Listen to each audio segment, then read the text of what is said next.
Welcome to the Liberal Europe podcast. I'm your host, Ricardo Silvestre, and thank you so much for listening to today's episode.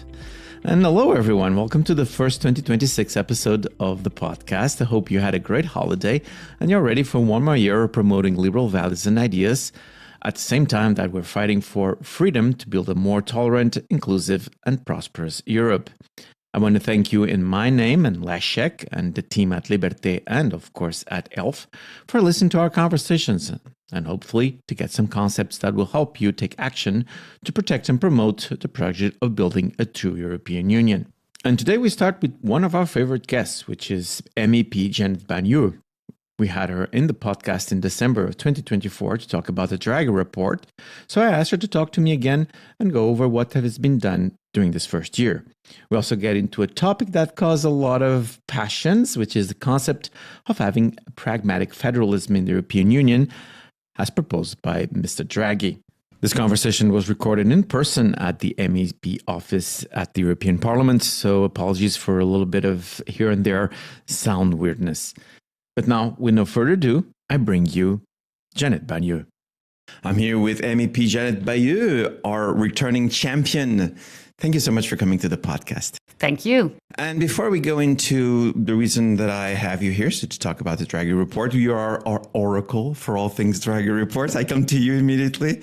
Actually, we should have like a continuous series on this. We should. Welcome back to the podcast. What have you been doing lately? Well, quite a lot, because it's more than a year now that we're in Parliament with the new mandate. Of course, we have been looking to what will happen with Draghi, but we will be talking later on that. But first of all, we start, of course, with files that are already at the table, so no new files. I did work on biocontrols, for example, which is not Draghi, but it's to get a better environment system in the European Union. But one of the files that's the biggest file that I'm working on now is the customs union. So how can we prevent the e-commerce packages coming into Europe for some of the examples, and of course a stronger customs union, which is very much needed. So this is one of the negotiations that we are working on right now. I finalized the initiative report on public procurement, where we also looked at how can we strengthen the position for SMEs in public procurement, but also how can we use the tools and cut red tape in the procedures and maybe buy locally more often. So this is one of the things that I've been working on. And finally, I mean, there's a lot of omnibuses coming from the Commission, of course, to make life simpler for businesses. That is the goal, at least. We have good discussions on that. And the first package, of course, on the CSRD, DDD has been voted on. Well, with your permission, we're going to spend a couple minutes on the results from the Dutch elections. And again, we're just going to spend a couple minutes also when we're recording this. There's still too much in definition. But what was your top line assessment, particularly having PVV not winning the election? So sigh of relief? Well, when we look from the VVD perspective, we are happy that we made a good result. We had a tough summer in the election time, but we came back very strong. And you see that D66 is the biggest party in the Netherlands. So liberals have won. Yes. That is our main goal, of course. And the PVV is still strong. But you see also that some of the electorate has changed and went to several parties, which is still to be analyzed, because they even went, for example, to D66, which is a strange position, we think. But it's really a lot of fluidity. But what we see is that the center parties, that they became stronger as a total. And I think that's good news for our democracies. Wonderful. And there's something that we're going to be following closely here on the podcast. But let's get into the reason why I asked you to please come back, which is the Draghi Report. It's a talk of the town, not only from Brussels, but from all the way from Lisbon to Warsaw. So tell us from your vantage point, what is the state of play? Well, good question, because it's, of course, we see the omnibuses coming out to make sure that, first of all, the letter report, less bureaucracy. I mean, this is important, but it's still a lot of discussion in Parliament on, is it reducing red tape or is it reducing the goals? So this is one of the political discussions that is going on at the moment. And it takes a long time. So that is a bit unfortunate because we want to make steps in less bureaucracy. When you extend that to the Draghi report, of course, the competitiveness in general, and so less bureaucracy, yes. But if you look at the Draghi report, it's only, I think, like 11% was the last report that Draghi has been fulfilled now. It's a very low number. It's a very low number, and I agree on that. We are very impatient to work through it. But what we also have to admit, the Commission was, of course, just presented. Draghi was on the top of the list, and it always takes a new government, any government, a year to get really full swing on the proposals.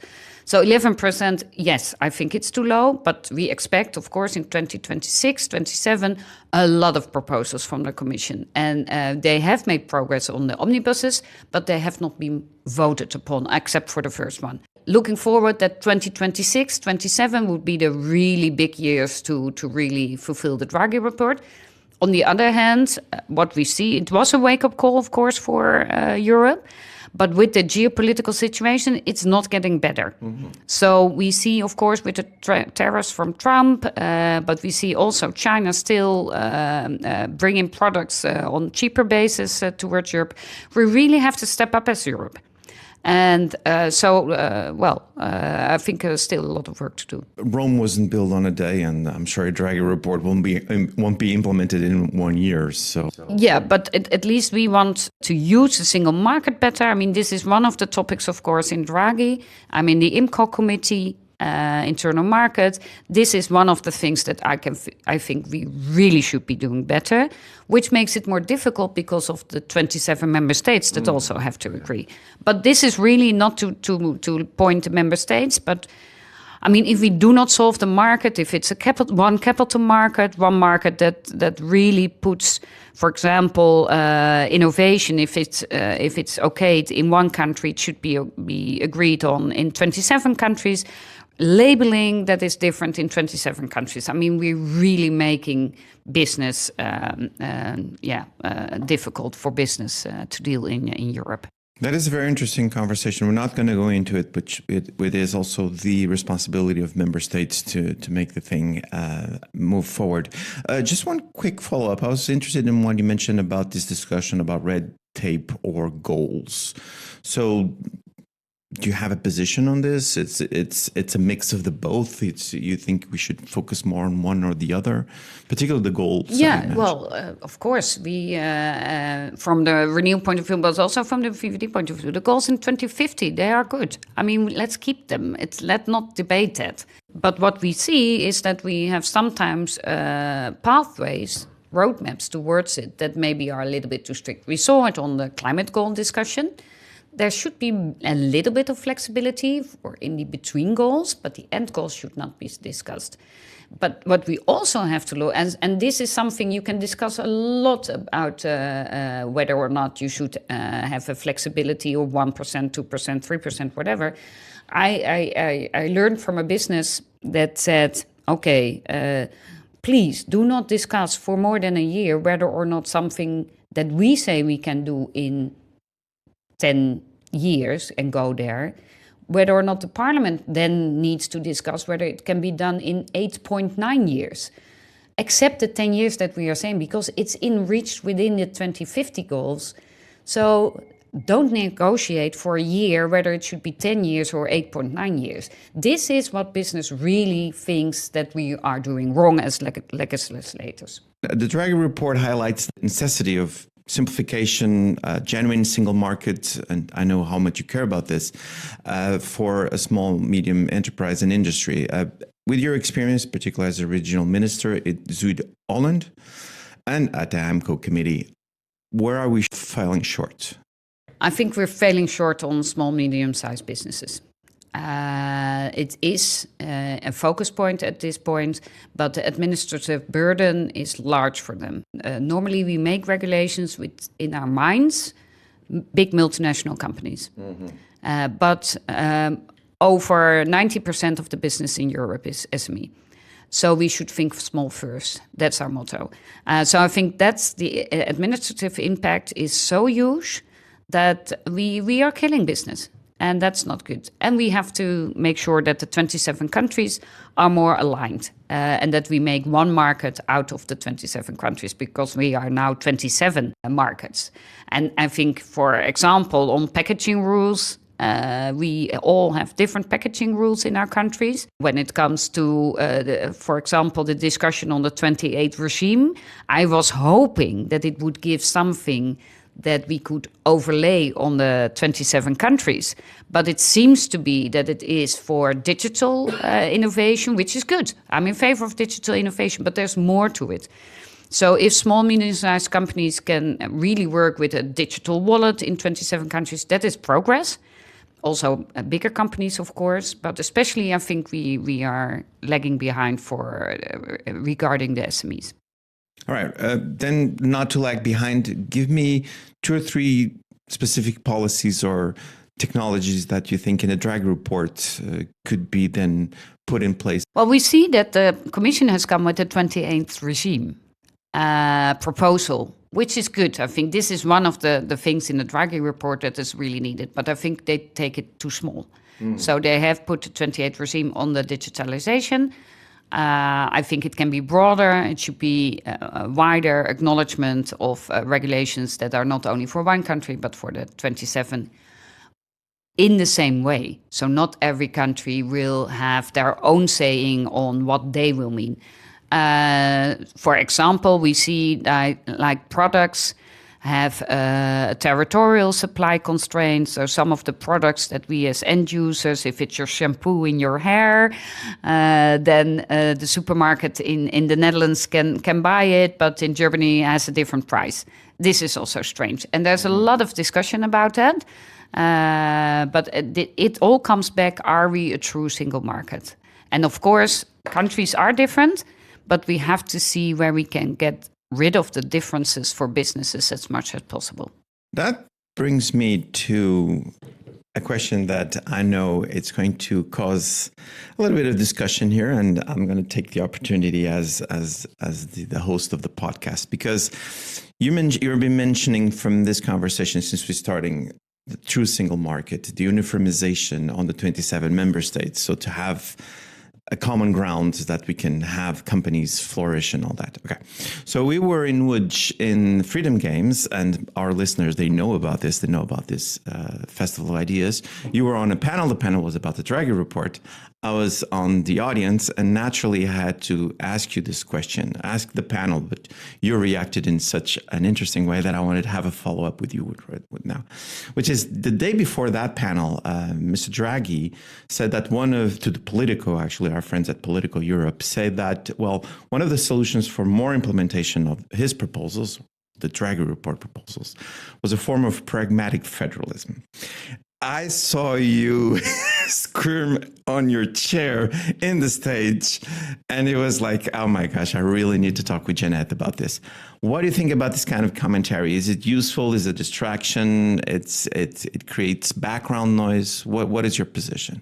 Well, this is such a political decision, whether or not we want a federal Europe or not, that I think if we go that way, then we have a lot of discussions and nothing is happening. Because there are politically differences about federalism. And then we only have ideological discussions if we would be discussing that. So when Mr. Draghi says we need some pragmatism, I'm all in favor of that. If he calls it pragmatic federalism, well, I would say don't put the word federalism in, because what we need, everything is at the table in his report. There's one market. We should do more in regulations. If it comes to energy prices, there should be an energy supply. We should be more autonomous. We should be more on the European continent. We should go green as a continent, but also keep our businesses and defend our businesses. So somebody would say that might be federalism. I would say it's pragmatic, making sure that we use the internal market and keep the businesses, because we need business to finance everything that we're doing as government when it comes to medication, education, whatever. So I think if you will have a discussion on federalism, it will only be blah, blah. and we do nothing anymore. So let's continue with the work to make sure that we have a strong Europe, a Europe with not in the internal market barriers for businesses, and protect and have an autonomous Europe. On the other hand, don't you think we should be honest then to the Europeans in saying we're having more and more integration, we're becoming more and more a unified Europe? There's got to be a political side to it. We have to tell people we are also progressing to a more centralized policy decision and political decision making? Or is this something that you think, again, it's creating too much tension in the system? Yeah, I think people see that already, and sometimes they see that every member state does something else, so it's confusing. Mm-hmm. So we need to explain, and of course the treaties are leading in that. What is of the national member states? What is of Europe? And this is what we do all the time. Is this a competence of the member states, or is it a competence of Europe? But within the competences of Europe, we are still doing different things. So let's first of all make sure that we have that on the right track. And of course, you can have every political discussion with me or others. I agree with you. There's continuous political discussion. But it should not be the emphasis of what we need to do and really bring results in this mandate on helping our business to stay in Europe, to become greener, but to make sure that we use the internal market. So it's not one or the other. We can have the political debate, but please keep focus on delivering what we have promised in the mandate. Okay, but in your opinion, we are focused. So Mr. Draghi saying this, or someone like me saying this is that side conversation. Oh, it's confusing. It's confusing. I think it's confusing if Draghi is saying it, because his main focus was on how can Europe become competitive. Okay. Gotcha. And there's a lot of regulations that still need to be addressed to work out his report. And if he starts a political debate, I agree with the first part, a pragmatic debate on how to make sure that we keep our business and make our business strong, that is the core of the Draghi Report. So I just wanted to make perfectly clear, and also from my point of view, which is there's two tracks running. There's the political track running, and then there's the one which is the execution of the Draghi Report itself. Okay. So in your position, what you're telling to our listeners is let's not confuse both things and let's focus in one more than on the other. Now, my question then, the last question about pragmatic federalism, because I can speak about this for hours. You like the topic, do you? Oh, yes. So my last question to you is that would one drag the other, or are they really separate things in your mind? They are, in my mind, separate things. Okay. And if we confuse them, then it will delay what we have to do on the internal market. Very good. All right. Let's get out of this topic. Otherwise, you're going to kick me out of your office pretty soon. So let's keep focus on what can be done. We were just mentioning about the green and digital transitions. We're going to go back a little bit on what can be some of the solutions for funding long-term industrial competitiveness. Please get into that. I know this is an arena where you prefer. That's my area. I love that. Yeah, you prefer to be. And I apologize. No problem. I mean, this is dragging the conversation into politics. No, sure. That's why that's your job. So I understand that. No, but really, we have to work on a lot of things, and we see the Commission, of course, will come out in end of this year, maybe end of this year, the new Industrial Accelerator Act. Mm-hmm. And this is very important, that we look at industry, how can we lower the cost of energy? There are differences in countries that can be, but the differences are so high, and even with and especially with the Chinese dumping products on the European market, and really killing our businesses. And if we keep our energy prices as they are, we cannot keep our operations going. And especially when we look at the huge industrial clusters, which make also, like chemical clusters, they make the base of products for other products and other producers here in Europe. So energy infrastructure is very, very important. And of course, innovation. One of the things that I'm very much in favor is innovation in any area. But we have to keep innovation here. We are, as Europe, on a continent with highly innovative people. We have good institutions and in universities. But when a startup wants to grow, scale up, they go to America or Singapore or Canada or whatever. We should speed up the process of acknowledging innovations and give capital markets really a push to finance these startups. Let me add something, and sorry to interrupt you, but if there is a time now to capture and maintain this brain power in Europe, it is now particularly what we're seeing in the United States. You were mentioning there are other countries, like Canada is one of them, but now is the time to get, because it's actually, Jeannette, I think it's the other way around. We're going to have a lot of brain power coming to Europe. So, but apologies for. But then still, it's not that there's nothing happening in America anymore. Still the capital, private capital still is based more in America than it is in Europe. And for example, we don't have one capital market in Europe. So private equity is can very difficultly combine to finance projects that needs to scale up. So this is one of the issues that I'm really looking forward to. And to come to the green side, green innovation, I'm always huge when it comes to energy and greening. Well, there was this idea that, for example, hydrogen should only be green hydrogen, but we also have hydrogen from nuclear. We call it pink. We have hydrogen that has CO2 capture with it, that we call it blue hydrogen. So we need to broaden our scope and in the regulations to make sure that we can make the transition. And create a demand for the green products that are made in Europe, because this is also very important if we want to reach the goals where we were talking about. We don't want to lower the goals, but we have to make sure that there is a demand and that the production in Europe also finds its way to the market in Europe. Finds its way. That's a tremendous good point, because energy infrastructure, it is something that we desperately need. You've been very generous with your time. We have just a couple more minutes. So tell us then where we should be looking at, what are the next frontiers, and where are you on those, and where can people find the work that you do online?